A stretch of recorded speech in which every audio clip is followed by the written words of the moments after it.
On my ANA first class flight, I got cut off of their unlimited Krug champagne. For context, if you don't know what Krug is, it's one of the most prestigious champagne houses in the world. Krug often costs $300 a bottle at retail and nearly $1,000 a bottle at a restaurant. And on this flight, you can have as much as you want, or so I thought. So let's start at check-in. The route today is Narita International Airport to Chicago O'Hare Airport. Narita is a massive airport, and finding ANA's dedicated first class check-in was not easy. But after asking someone at the business class counter, I was escorted to what felt like my own little area in the airport. Now, here's the thing. I was coming back from my study abroad, which meant that I had 6 bags that I needed to check in. The plan was to check 3, which was ANA's allowed first class limit, and then sneakily carry on the rest. But in their true Japanese fashion, they were not just gonna bend the rules. On top of that, everything was overweight that I had on with me. Just my luck, right? So I had 2 options. Sit there like an idiot in the first class check-in and try to redistribute everything, or just pay an extra 20,000 yen per bag. I paid 40,000 yen and moved on with my life. Before I even had time to think about anything else, they took all my bags and walked me through a private security line, which a lot of first class products still don't offer. Check-in was an 8.5 out of 10. Now, ANA has 2 lounges. They have a business class lounge and a first class suite lounge. Obviously, I had to go straight to the suite lounge. We're flying first class. We gotta act like it. But first things first, they had the best invention ever, a beer pouring machine that did it by itself. I had to pour myself one right before I even sat down. But the real highlight here is the hot menu. I'm talking about udon, sushi, pasta, mussels, burgers, curry, beef and rice. I mean, I could go on and on. Basically, whatever you want, made to order. So naturally, I had to try everything. The mussels were tasteless, and you can tell they weren't fresh. Sushi was average by Japan standards, but back here in Chicago, it would be a killer. The fish was fresh, they just cut it too thick as well. The miso soup though was incredible, and the beer was exactly what I needed before the long haul flight ahead of me. Beyond the food, the lounge was stacked. They had a full buffet spread, showers you can reserve, private rooms with TVs for calls or just decompressing, and bathroom stalls that actually go all the way down to the floor, which sounds small, but if you know that you know. The lounge gets a 9 out of 10. Now that we're done with the lounge, let's go to the gate. By the time I got to the gate, it was packed, but one of the agents spotted my tickets luckily and pulled me to the front. Since we're flying first after all, of course, we were first aboard. I'll let you take the walk with me from here.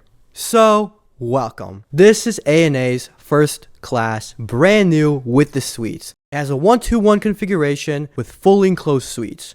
Not only that, but the door also shuts completely. This seat could honestly fit 2, but maybe 3 people. It's not quite as big as Japan Airlines' first class, but it's still massive. It also goes fully flat, and I'll get to that later. The TV was ridiculous. Not only is it a massive 44 inches, they even had HDMI ports. It really made me wish that I brought my PS5 here. The windows are also all electronic, and 1 button controls 3 on your side. They handed out Ettinger amenity kits and then came out to hand even more amenities. I grabbed an extra toothbrush, some lip balm, and a night scent. I also had to change into my slippers and pajamas immediately. It looked as though I had just got done shoveling some driveways because all my winter stuff didn't fit into my bags. They were also selling a 100th year Hibiki anniversary for around 50,000 yen. So of course I absolutely had to buy one here. Unfortunately, they did limit it to 1 bottle per person, so I could only get 1, but if I could get more, I would have gotten like 10. And for takeoff, they played the Pokemon safety video, only on ANA. The hard product gets a 9.5 out of 10. Alright.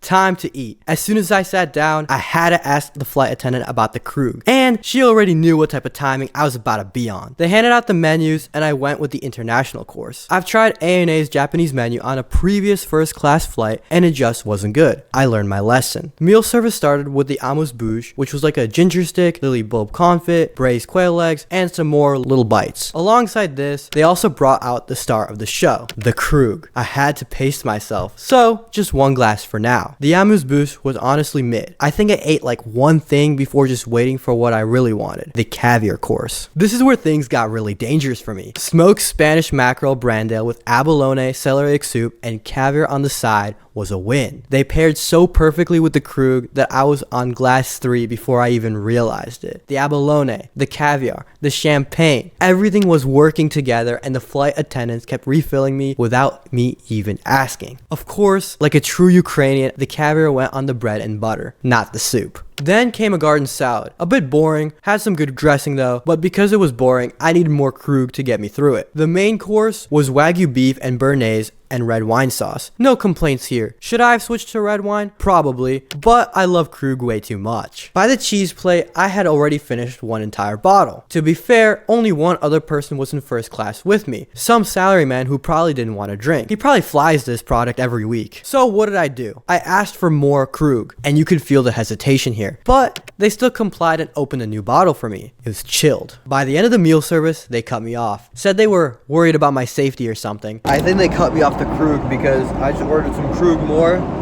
I had like 7 glasses already, but I think they cut me off the Krug. Then they're like, no more Krug is left. What the fuck? Dude, this has never happened to me on a first class ANA flight. This is not Krug. I know this is not Krug. But they still poured me some hibiki, so I took that, watched the live action movie of How to Train Your Dragon, and called it a night. They actually moved me to a completely separate seat and made the bed for me, which honestly I wasn't expecting here. Then I woke up in Chicago and now it's time for reality again. The F&B gets a 7 out of 10. Overall, the specific ANA first class flight gets an 8.5 out of 10. This entire flight cost me about 150,000 American Express points and $160. Honestly, I'm not even gonna lie, if they didn't cut me off the Krug, then the score would be a little bit higher. If you liked what you saw in this video, consider becoming one of my future clients. More information is in the description below, and if you want to just contact me yourself, my email is on screen right now. Thank you for watching the video.